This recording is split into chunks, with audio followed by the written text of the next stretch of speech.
मित्रांनो,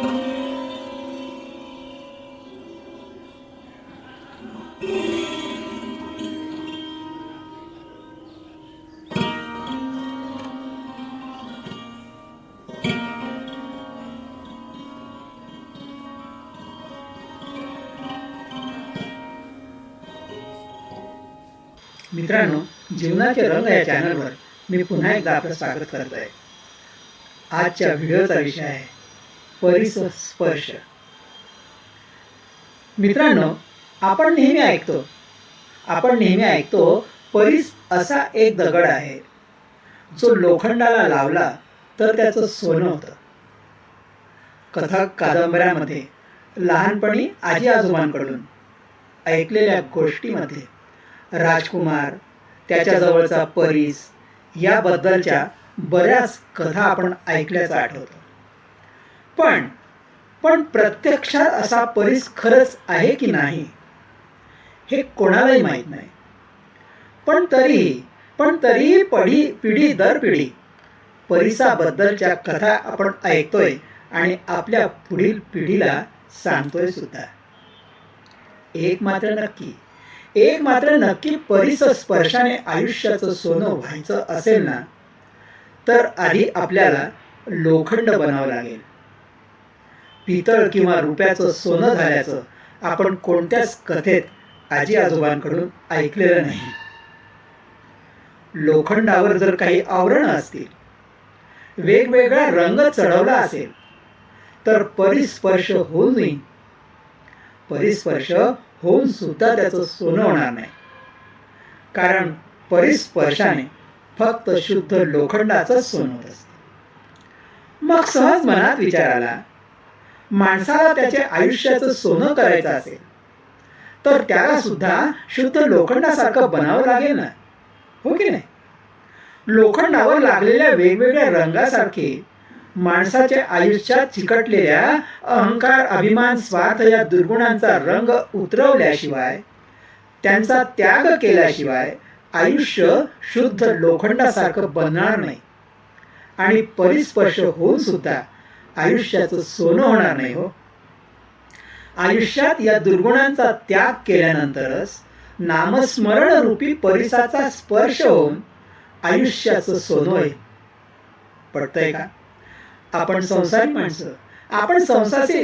माणसं, आपण अभिमान रहित, अहंकार रहित, सद्विचारी बनल्याशिवाय परमेश्वराशी जवळीक वाढणार नाही. आणि जवळीक वाढल्याशिवाय त्याच्या कृपेचा परिस्पर्श होणार नाही. हो, प्रत्यक्षात परीस आहे की नाही हे माहीत नाही, खरंच कोणालाही माहीत नाही.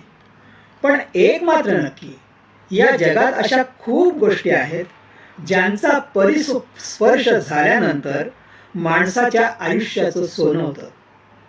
फक्त तो परिस्पर्श ओळखण्याची पात्रता अंगी असायला हवी. मला तर प्रश्न पडतो, परीस म्हणजे खरंच दगडच असेल का, की एखाद्या दुसऱ्या रूपातही माणसाचं सोनं करीत असेल? खरंच हे कोडच वाटतं. मित्रांनो, कधीतरी अचानक कोणीतरी आपल्या आयुष्यात येतं.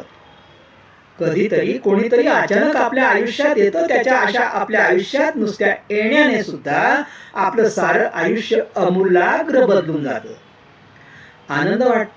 आनंद वाटतो, उत्साह संचारतो, सकारात्मक विचार वाढतात, कार्यात यश मिळतं. हाच असतो आपल्या आयुष्यात नव्यानेच आलेल्याचा परिस्पर्श. मित्रांनो, खरं तर क्षणाक्षणाला, दिवसाला जोडत आपलं आयुष्य पुढे सरकत असतं.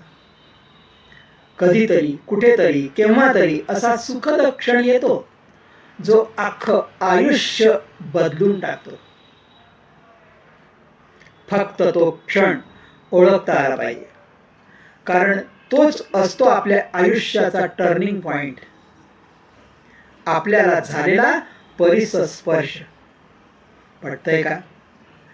आयुष्याचं सोनं होणं म्हणजे याशिवाय दुसरं काय? हो, हा परिस्पर्श खूप वेगळा आहे, खरंच खूप वेगळा आहे.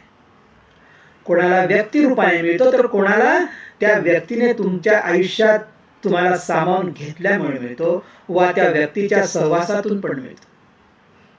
पण मिळालेला तो मिळालेला तो स्पर्श तुम्हाला आतून बाहेरून पूर्णपणे बदलून टाकतो.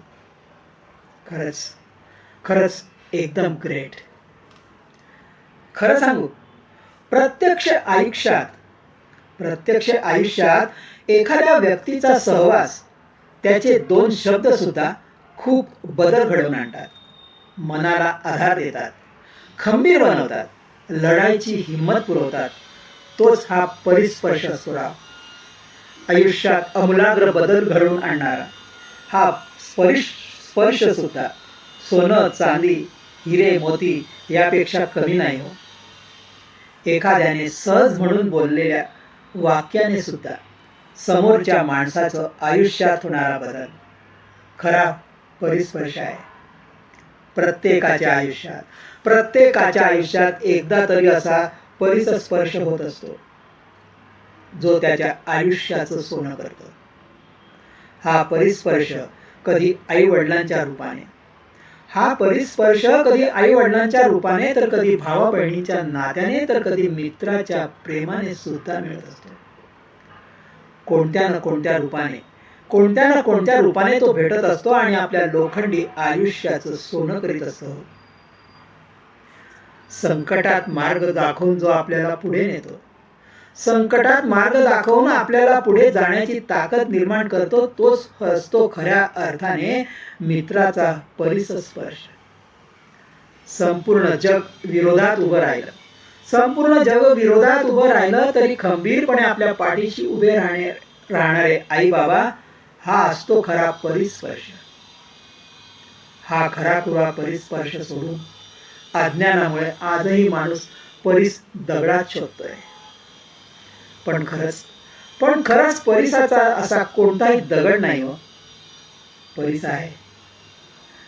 आहे, नक्कीच आहे, पण तो आपल्यात आहे, आपल्या अवतीभोवती जमलेल्या माणसांमध्ये आहे राव. कधी आपला परिस्पर्श इतरांना होऊन वा इतरांचा स्पर्श आपल्याला होऊन आयुष्याचं सोनं होईल हे सांगता येत नाही. माझी देवाला एकच विनंती, हे देवा, हा होणारा परिस्पर्श ओळखण्याची शक्ती मनुष्याला दे, जेणेकरून ह्या परिस्पर्शाने त्याच्या आयुष्याचं सोनं करणाऱ्या पुढे त्याला नतमस्तक होता येईल. जय गजानन. धन्यवाद.